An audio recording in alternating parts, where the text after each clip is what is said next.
প্রিয় কলিজার বন্ধুরা পুরো ভিডিওটা দেখবেন, যদি ভালো লাগে তারপর লাইক কমেন্ট করবেন। ধৈর্য সহ পুরো ভিডিও। কেমন আছো? আরে আদিব ভাইজান, আমি ভালো আছি। আপনি ভালো আছেন? আমি আছি, ভালোই আছি। দেখো কারে নিয়ে আসছি। কে ভাইজান? ভাবি? হ্যাঁ, তোমাদের ভাবি। তোমার হাতের স্পেশাল চা খাওয়ানোর জন্য নিয়ে আসছি। এই স্পেশাল চা না তো ছাতা ভাইজান, এখন আর আগের মতো স্পেশাল হয় না, আগের মতো টেস্ট হয় না। তোমার এত কিছু বলা লাগবে না, তোমার চা আগের মতোই টেস্ট হয় এখন। সুতরাং কথা না বইলা আমাদের জন্য চা বানাও। ভাইজান এত প্রশংসা করেন না তো আপনি, পরে চা যদি খায়া মজা না পাই ভাবির কাছে আমার বদনাম হইব। বদনাম করবে না, তুমি চা বানাও। ও ফুলিয়াপা, আমার অফিস থেকে একটা ফোন আসছে, আমি একটু কথা বলে আসি। তুমি বসো এখানে। 2টা চা স্পেশাল করে হবে, একটা তার জন্য একটা আমার জন্য। আমি একটু কথা বলে আসি। জি। বসো। আপনারা বড় লোক মানুষ, আপনার মতো মানুষ আমার এই ছোট্ট দোকানে চা খাইতেছেন, আমি মেলা খুশি হয়েছি ভাবি। আপনি বলেন, আমি এমনি চুলাটা জ্বালাইতেছি, কাস্টমার নাই তো হেলে গে চুলাটা নিভাই দিছি। তাহলে থাক, আপনার কষ্ট করতে হবে না, আমি অন্য একদিন চা খাবো। দরকার নাই মানে ভাবি? অবশ্যই দরকার আছে। আপনি আমার আদিব ভাইজানের বউ, আমার ভাবি। আপনি প্রথমবার আমার দোকানে চা খাইতে আইছেন, আমি এমনি চুলাটা জ্বালাই দিতেছি ভাবি। আপনি মহিলা মানুষ হয়ে কেন চা বিক্রি করছেন? আপনার হাজবেন্ড নেই? আছে ভাবি, অসুস্থ, আগে রিক্সা চালাইতো, একটা অ্যাক্সিডেন্ট কইরা প্যারালাইজ হয়ে বিছনায় পড়া রইছে, কিছুই করতে পারে না। তাহলে তো আপনার অনেক কষ্ট, আপনি মোটেও সুখী না।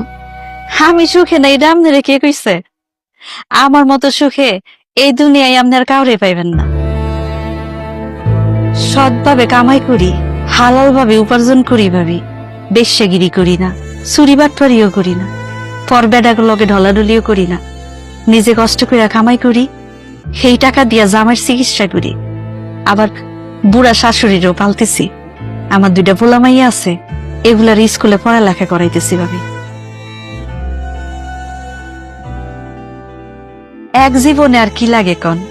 এর থেকে সুখের জীবন আর কারো হয়? সারাদিন দোয়ানে খাটাখাটনি করানোর পরে যখন ঘরে যাই ভাবি, ওনার চেহারাটা দেখার পরে আমার সব কষ্ট দূরে যায়। প্যারালাইজড হাজবেন্ডের মুখ দেখে আপনার সব কষ্ট দুঃখ দূর হয়ে যায়? যাইব না কেন? উনি তো আমার সুখ, আমার শান্তি।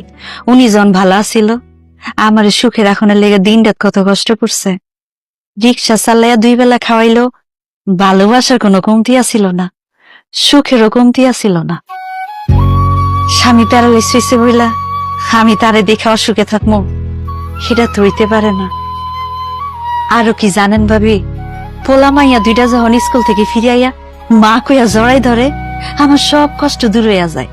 তখন মনে হয় আমি এই শহরের রানী, এই ঢাকা শহরের রানী ফুলি। আমার মতো সুখী এই শহরে আর কেউ নেই।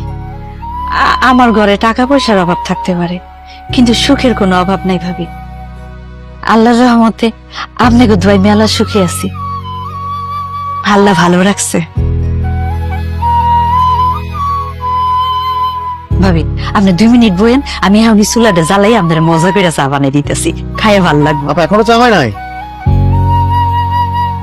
আমি বাসা যাব। চা খাবে না? না, আমি চা খাবো না, বাসা যাব। আরে কি ভাই আমি কি ভুল কিছু কইছি? না আমার কি কোনো অন্যায় হইছে? না, তুমি তো কখনোই ভুল কোনো কথা বলো না, তোমার ভুল হওয়ারও কথা না। সব তো আমার আসলে কপালেরই। আচ্ছা আমি আসি, আরেকদিন এসে চা খেয়ে যাবো। এই নিশা,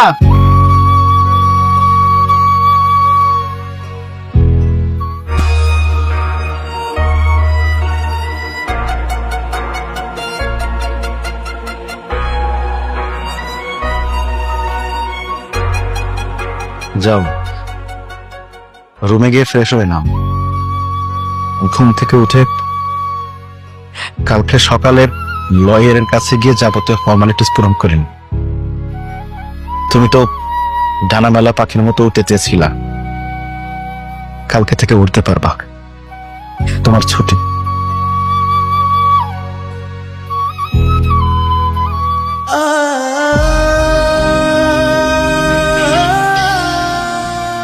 প্লিজ আমাকে ক্ষমা করে দাও, প্লিজ ক্ষমা করে দাও। সরি কেন বলতেছ? সরি কিসের জন্য? আর কিসের জন্যই বা তুমি আমার কাছে ক্ষমা চাচ্ছ? জানো,